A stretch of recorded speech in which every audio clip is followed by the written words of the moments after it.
radio internet. Tekomdik Aceh Media Edukasi Resonansi Online, edukatif dan inspiratif. UPT di mana Tekomdik Aceh? Dinas Pendidikan Aceh.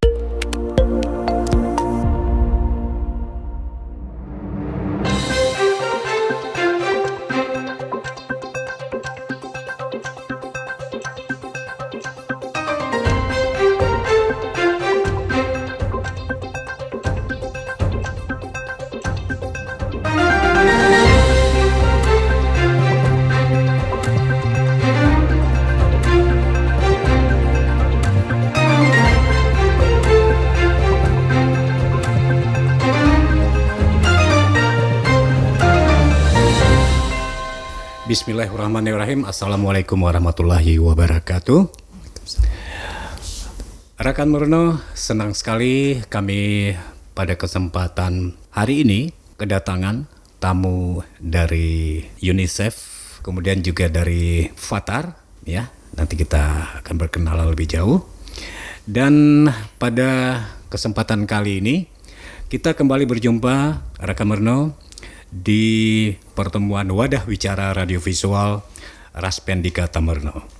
Baik, Rakan Murno, di kesempatan hari ini sebagai pembuka saya ingin menyampaikan beberapa hal terlebih dahulu sebelum saya memperkenalkan bintang tamu yang sudah hadir di studio Raspendika Tammerno ini.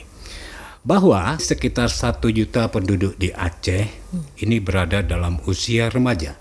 Pada usia sekolah lah kita bilang, umur 10 sampai 19 tahun, ya. Di mana ini merupakan 20% dari populasi yang ada di Aceh. Nah, remaja di berbagai kawasan yang ada di Aceh, ya, termasuk juga mereka-mereka yang sekarang ini sedang mengenyam pendidikan, ini banyak yang menghadapi persoalan tentang kesehatan.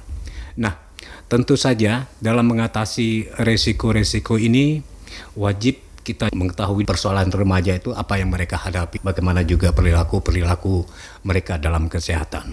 Sehingga yang terpenting adalah bagaimana juga mereka-mereka ini perlu dilibatkan untuk berpartisipasi aktif dalam mengatasi permasalahan kesehatan yang dihadapi oleh mereka.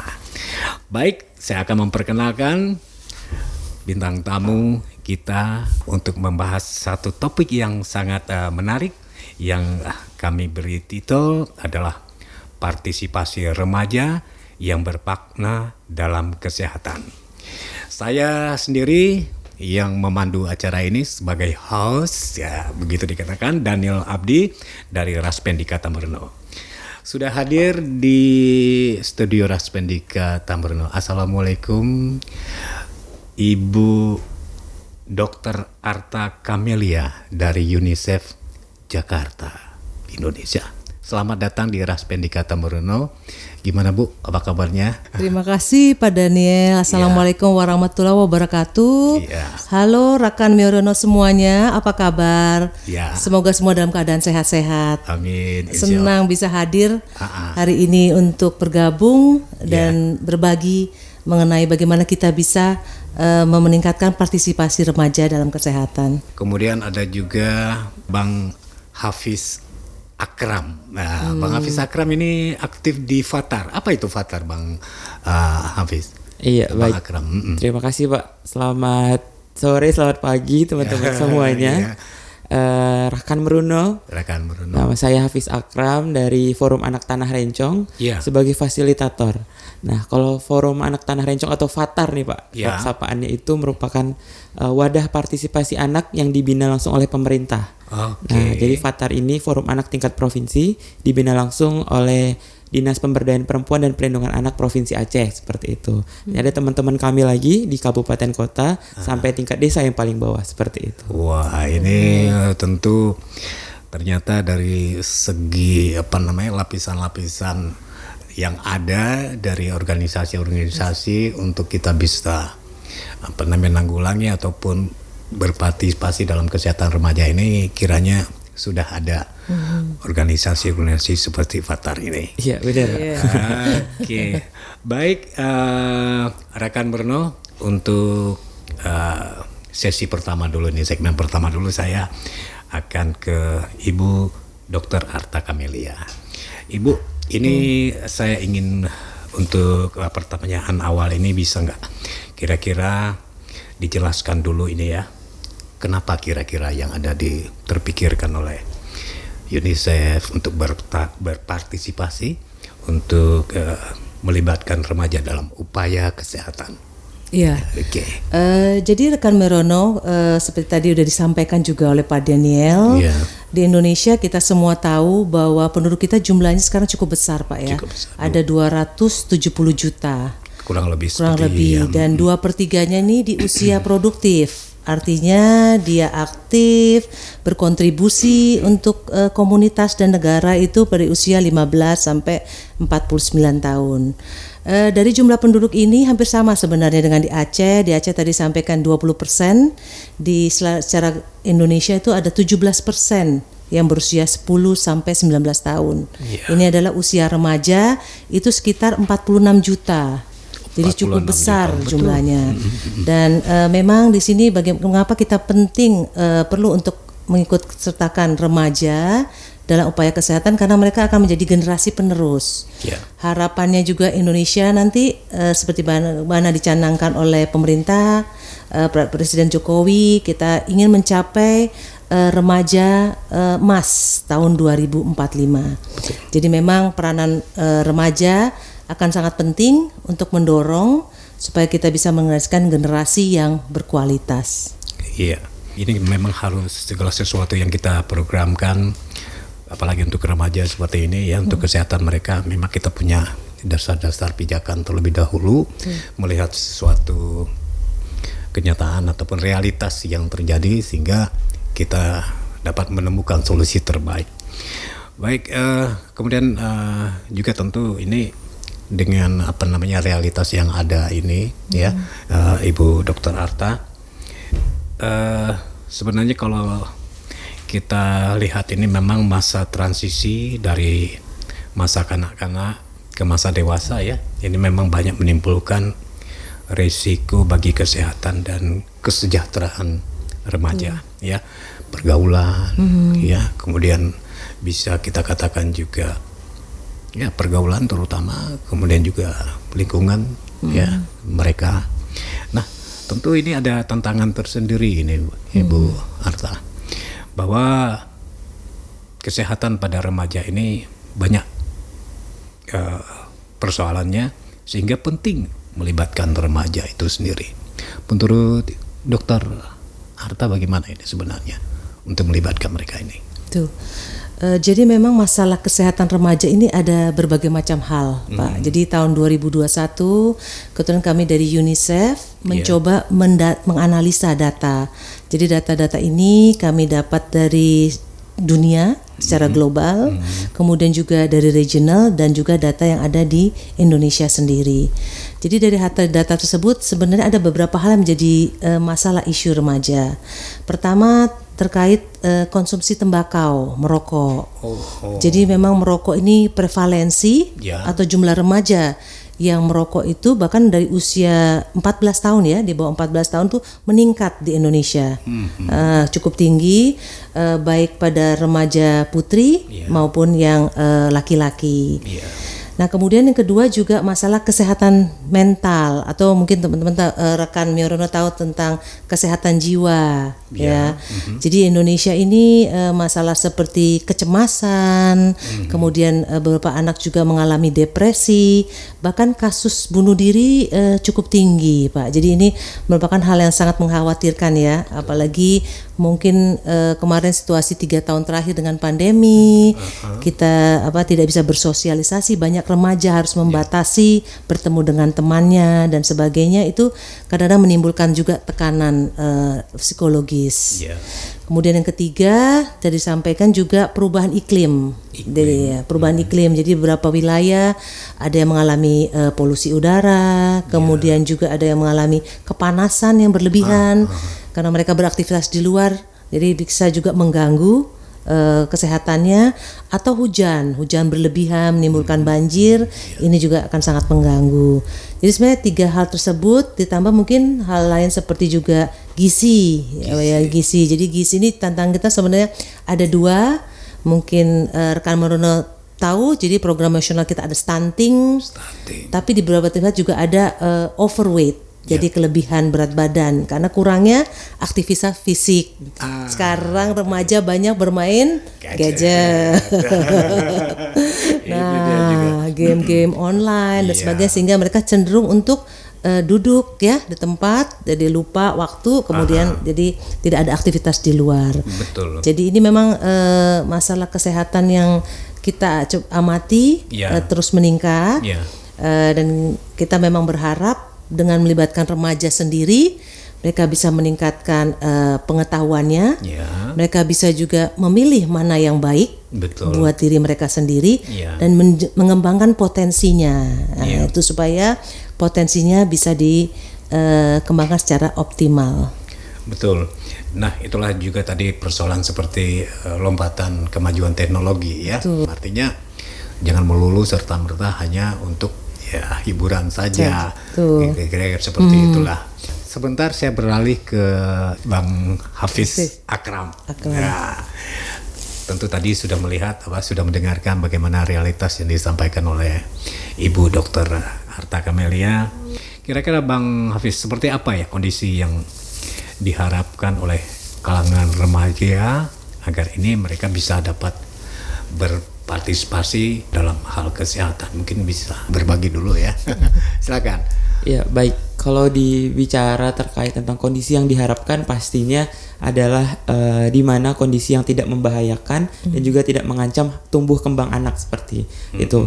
Tumbuh kembang anak yang pastinya itu berkaitan dengan bagaimana dia bisa punya kesehatan yang baik, punya kesehatan yang optimal, seperti itu, dengan tadi kiat-kiat yang bisa kita tanggulangi dengan tahu sendiri isunya apa yang sedang kita tanggapi atau apa yang sedang terjadi di dekat kita, seperti itu.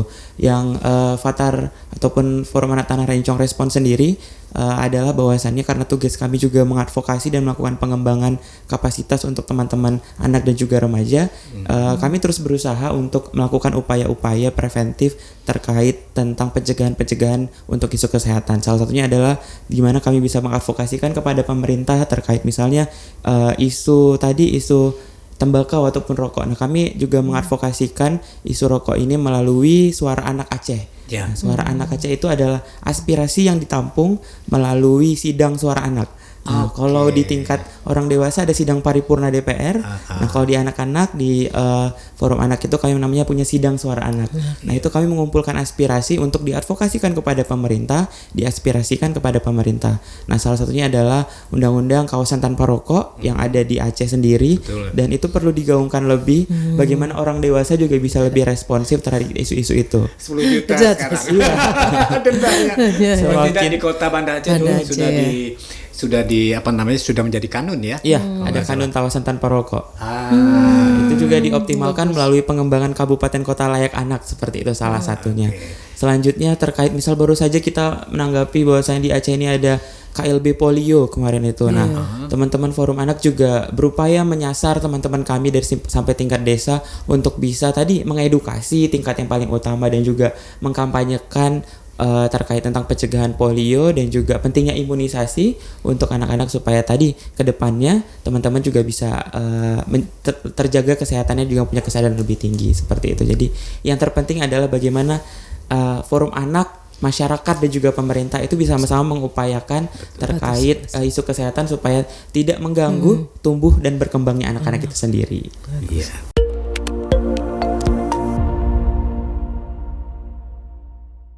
Ibu Dr. Arta, kita lanjutkan lagi dari yang sudah disampaikan oleh Bang Akram tadi. Kita mencoba melihat apa yang sebaiknya yang dilakukan oleh guru, orang tua untuk dapat mengambil peranan dalam melibatkan anak-anak, pelajar, siswa mereka ini selaku remaja untuk bermakna dalam kesehatan itu sendiri.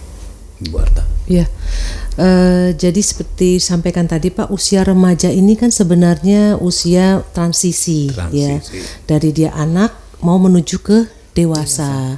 Jadi ini memang masa penting di mana memang pengaruh figur seperti orang tua, guru atau figur lain yang ada di masyarakat itu akan nanti berdampak pada pertumbuhan dan perkembangannya.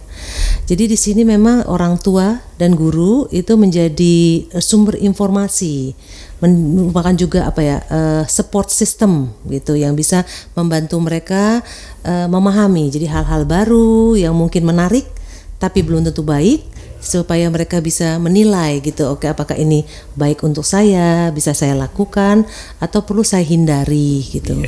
Jadi sebenarnya dari program pemerintah, mungkin juga dari pendidikan, sebenarnya sudah banyak upaya untuk bisa melibatkan orang tua dan guru.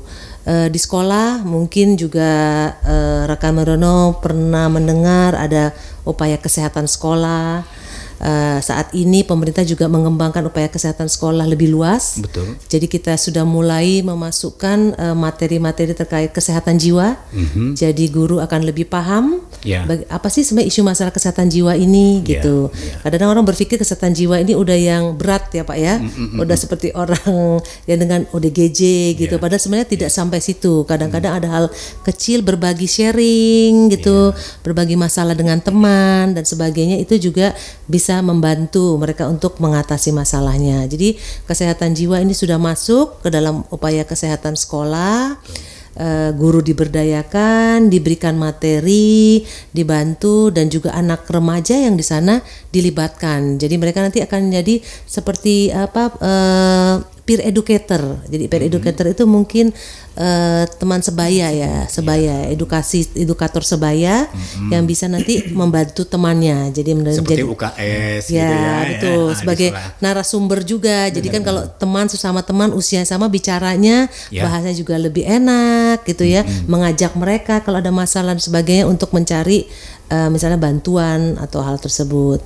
Kemudian orang tua. Nah, ini orang tua juga penting. Jadi memang peranan mungkin pemerintah membantu ya dengan adanya edukasi, informasi di media massa kepada orang tua. Kemudian hal lain juga UNICEF, kebetulan kita ada program namanya parenting.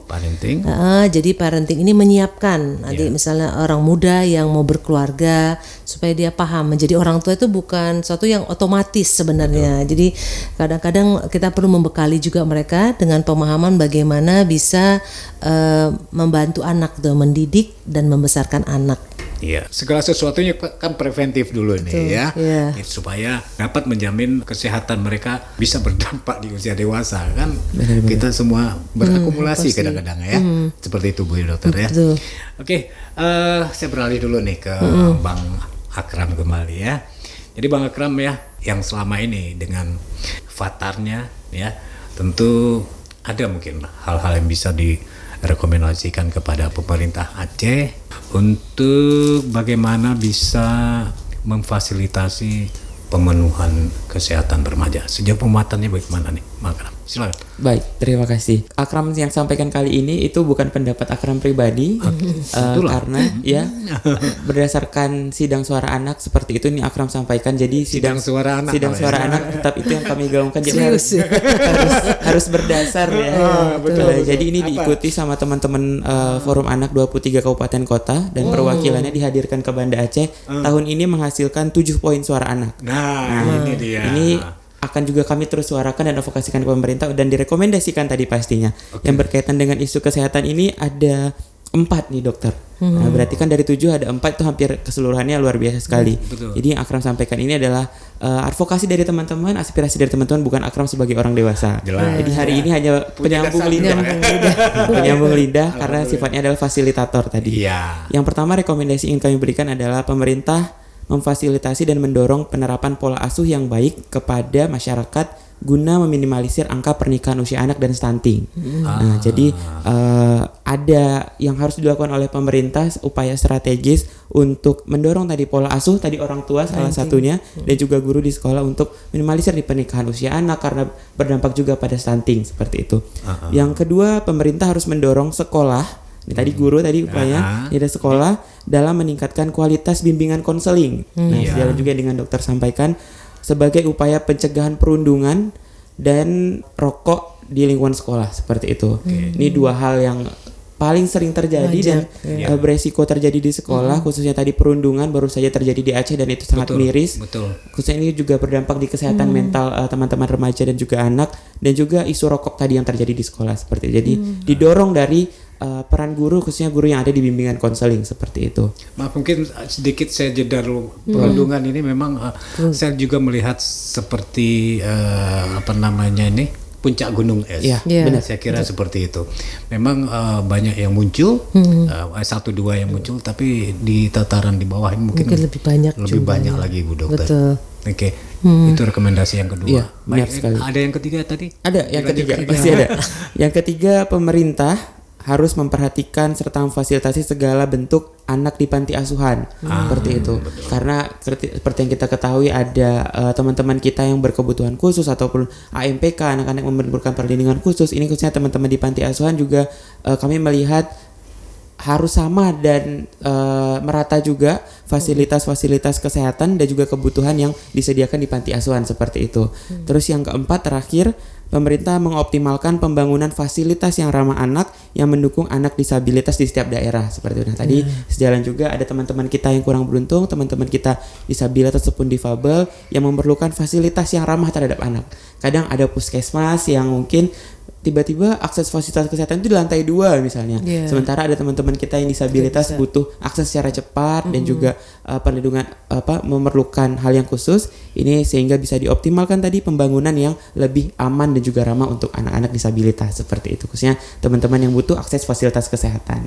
Seperti itu. Luar biasa. Apa yang dilakukan Fathar dengan sidang suara anak. Rekan Murno, semakin menarik saja, semakin mengasihkan saja diskusi kita ini ataupun duduk bersama kita di wadah wicara ini. Tentu dengan narasumber yang hebat-hebat, ada Ibu Dokter Arta Kamelia, ada Abang Hafiz Akram dari Fathar, ya Ibu Dokter Male dari UNICEF Jakarta ini. Khusus datang untuk bisa bicara dengan Raspendikat. Baik, untuk melanjutkan topik pembicaraan kita di wadah wicara ini tentang peran serta remaja, partisipasi remaja yang bermakna dalam kesehatan. Kami dari Raspendikat Tambaruno ini ada turun ini ke sekolah. Kami melakukan Vox Pop namanya. Vox Pop ngumpulin pendapat-pendapat mereka tentang kesehatan mereka sendiri ini remaja. Baik, Ibu Dokter Arta Kamelia dan Bang Akram, coba kita nonton dulu. Iya.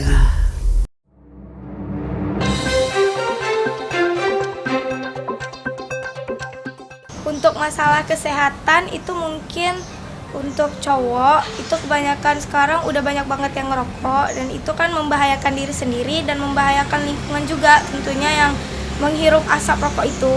Menurut saya masalah kesehatan remaja di sekitar saya nih, mereka suka telat datang ke sekolah karena mereka suka begadang.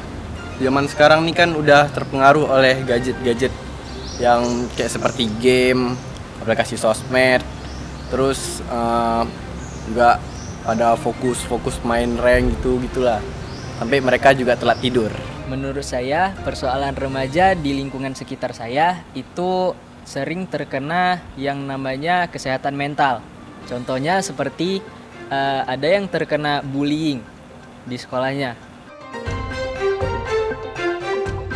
Untuk partisipasi saya sendiri sih lebih rajin untuk mengingatkan kawan-kawan yang suka merokok itu yang tadi, dan suka yang telat-telat makan itu lebih dirajin ingatin sih mereka. Partisipasi saya mengajak mereka supaya bermain game itu waktunya diatur, terus juga tidurnya juga jangan malam-malam supaya tidak telat pergi ke sekolah. Salah satu partisipasi saya adalah untuk mengajak teman-teman agar mencegah beberapa siswa yang melakukan bullying kepada siswa lain. Harapan saya untuk remaja-remaja sekarang agar tetap sehat, hindari habit atau kebiasaan yang nggak sehat, ya seperti tadi contohnya ngerokok itu dikurangin, kalau bisa jangan ngerokok. Saya berharap pola hidup remaja di sekitar saya semoga sehat, terus juga saling mengingatkan, Saya berharap agar sekolah menindaklanjuti dengan serius beberapa permasalahan seperti bullying ini di sekolah agar tidak ada lagi siswa yang terkena penyakit kesehatan mental seperti itu, Pak. Oke. Nah, itulah yang pendapat-pendapat yang sempat tim redaksi dari Wadah Wicara kumpulkan. Coba kita komentarkan dulu ini. Menurut Ibu Dokter Arta Kamelia, ya, pertanyaan tadi kan bagaimana menurut mereka sendiri, yang menurut kamu bagaimana, apa saja yang kamu hadapi tentang kesehatan kamu selaku remaja. Kemudian menurutnya ada juga apa yang bisa dilakukan oleh mereka, saya tanyakan. Kemudian tadi harapan mereka. Bisa dikomentarkan Ibu Dokter Arta. Iya, baik. Jadi rekan Merono, tadi kita seperti saksikan ya pendapat teman-teman kita semua menarik, sangat menarik, dan juga memang isu remaja yang dihadapi sehari-hari sangat relevan ya Pak ya. Jadi hampir sama dengan yang kita lihat dari data-data, dari informasi, juga dari teman-teman tadi, dari masukan poin-poin dari sidang suara anak. Dan di sini kita bisa lihat bahwa memang mereka ingin berpartisipasi dalam upaya kesehatan itu. Sehingga memang adanya wadah-wadah, forum-forum ini perlu kita dukung, kita support, supaya nanti teman-teman dan juga rekan Merono mempunyai kesempatan gitu untuk bisa berpartisipasi secara aktif, berkontribusi, dan juga membangun generasi sehat Indonesia. Luar biasa, baik. Tentu memang kalau kita kita hubungkan dengan masalah kesehatan ini, di kita mempersiapkan remaja dengan kesehatannya yang mengalami ya. Karena saya juga ingat satu pendapat bahwa kemajuan suatu bangsa itu, bahwa kekayaan alamnya itu tidak menjamin kesejahteraan hidup di sebuah negara. Tapi memang hal-hal yang menyangkut intelektual itu yang sangat berperan. Karena di sana kita tahu sekali, dapat merasakan bangsa-bangsa maju pun itu karena memang kesehatannya terlebih dulu. Betul nggak? Betul. Betul seperti itu ya. Oke, ini sekarang komentar dari remaja dulu nih, Bang Arkam ya, untuk komen dengan reaction sedikit lah video yang kita kumpulkan tadi itu. Ya. Iya. Gimana? Luar biasa ya, rekan Bruno semua, kita lihat tadi teman-teman remaja mampu merespon apa yang kita hadapi, itu tandanya bahwasanya mereka udah peka nih Pak terhadap lingkungannya. Mereka udah peka, udah mengerti masalah yang terjadi, bahkan tadi mereka tahu apa yang bisa dilakukan, peran apa yang mereka bisa ambil. Dari hal-hal kecil tersebutlah bisa menjawab permasalahan-permasalahan, tantangan-tantangan yang mereka hadapi. Dari sini kita tahu juga bahwasannya dengan mengetahui dari remajanya langsung akan juga tahu lebih banyak seperti itu. Jadi penting juga di mana partisipasi bermakna tadi juga terus digaungkan. Salah satunya bagaimana UNICEF juga dan juga pemerintah untuk mengajak teman-teman remaja melalui forum anak, melalui teman-teman remaja secara langsung. Ini penting untuk dilibatkan supaya tadi tahu lebih dalam dan juga memiliki kreativitas lebih ketika melakukan menjawab tantangan-tantangan yang dihadapi seperti itu. Jadi bukan hanya secara birokratis saja yang dilakukan, tapi ada juga cara-cara yang bisa dilakukan untuk melakukan pendekatan terhadap remaja. Jadi upaya-upaya seperti ini juga penting kita lakukan, bukan hanya dari pemerintah tapi juga lembaga masyarakat juga bisa melakukannya. Itulah, begitu besar seperti juga pendidikan, kesehatan ini pemangku kepentingannya bukan saja hanya remaja itu sendiri, orang tua, guru, masyarakat juga, dari lingkungan terdekatnya sendiri. Terdekat juga, ya luar biasa. Aduh, akhirnya kita sudah berada di batas waktu ini yang tersedia, ya nggak terasa ya Ibu Dokter Arta. Kita sudah mencapai di batas pertemuan ini. Kemudian Bang Hafiz juga, kita cobalah bukan kali ini aja, kapan-kapan kita bisa ketemu lagi, bicara isu-isu ya remaja yang cukup menarik ini. Ya, oke. Terima kasih atas kehadirannya ya di studio Radio Visual Raspendika Tamberno ini. Dan mungkin ada closing statement ini dulu untuk rekan Bruno dari Ibu Dr. Arta. Silakan. Ya, jadi kami dari UNICEF terus berkomitmen untuk mendukung program pemerintah dan juga remaja di Indonesia agar kita bisa bersama-sama membangun generasi Indonesia Emas 2045. Biasa, mantap UNICEF. Ini dari Fatar sekarang. Iya, kalau dari Forum Anak Tanah Rencong sendiri mengajak teman-teman semua di Aceh, teman-teman anak dan juga remaja untuk berpartisipasi secara aktif, melihat kemampuan apa yang bisa dilakukan untuk sama-sama nih bisa menjawab tantangan di daerah sebagai pelopor dan pelapor. Nah, kalau di Forum Anak itu ada 2P namanya, pelopor dan pelapor, serta menjadi mitra pembangunan pemerintah sebagai partisipasi anak dalam perencanaan pembangunan. Kita terus gaungkan dan Fatar membuka kesempatan menjadi wadah yang besar untuk teman-teman semua dan sama-sama kita memberikan aspirasi kepada pemangku kepentingan untuk menuju Aceh hebat, menuju Aceh yang layak anak seperti itu. Matching dong ini. Asik. Baik, sekali lagi terima kasih Ibu Dr. Arta Kamelia, Bang Hafiz Arkam. Insya Allah kita akan jumpa lagi pada topik remaja yang punya sudut pandang yang lebih, punya isu-isu yang terkini lah nantinya. Baik, rekan Bruno, demikian perbincangan kita di Wadah Bicara ini. Tadi bersama narasumber dari UNICEF ada Ibu Arta Kamelia dan juga Abang Hafiz Akram dari Fatar, Forum Anak Tanah Rencong. Tanah Rencong. Iya. Mereka narasumber yang luar biasa pada hari ini dalam topik yang kita beri titel tadi adalah partisipasi remaja yang bermakna dalam kesehatan. Kerjasama Raspendika Tamarno dengan Fatar tentu saja bintang tamu dan tentu saja didukung oleh UNICEF Indonesia Perwakilan Aceh. Iya. Terima kasih. Kita akan berjumpa dengan topik-topik yang menarik lainnya tentang remaja dan saya akhiri dengan wabillahi taufiq wal hidayah. Wassalamualaikum warahmatullahi wabarakatuh. Waalaikumsalam. Ya, kita tepuk tangan untuk kita semuanya.